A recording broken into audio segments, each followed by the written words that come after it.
আজকে আমার মনটা যেমন কেমন কেমন করছে, আমার যেমন কীর্তনটা আমার ভালো হয়ে যাবে। শিবাসকে মহাপ্রভু বলছেন যে আমি আমার মনটা যেন আজকে কেমন কেমন করছে। বলো শিবাস, কেমন কি ব্যতিক্রম হয়েছে তুমি বলো। শিবাস কি করলেন, উনি ওনার পথে কোলে বসে বললেন, প্রভু আপনি কি জানেন না আমার এই আঙ্গিনায় কি হয়েছে? আপনি তো সব জানেন। এই যে আমার আমার বলতে পৃথিবীতে কিছু নেই, কোনো কিছু আমার বলতে নেই। এই যে আমরা এই পৃথিবীতে আমার আমার বাড়ি, আমার গাড়ি, আমার ঘর, আমার জমি, আমার সব কিছু আমার বলতে কিছু নেই। আমরা আমরা আমরা আমাদের নয়। শিবাস মহাপ্রভু বড় জুড়ে বলছেন, প্রভু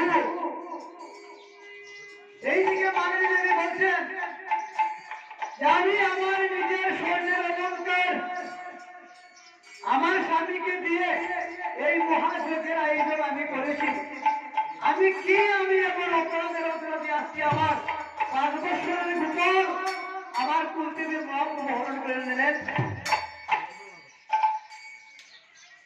ভক্তিমতী মায়েরা এবং আমার শ্রদ্ধেয় ভক্তিমত পিতারা,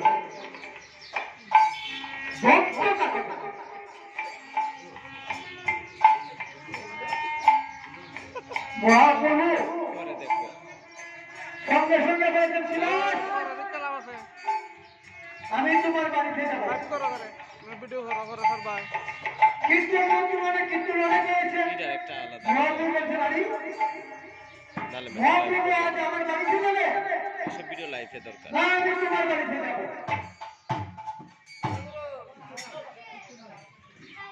মহাপ্রভু কি করলেন, সঙ্গে সঙ্গে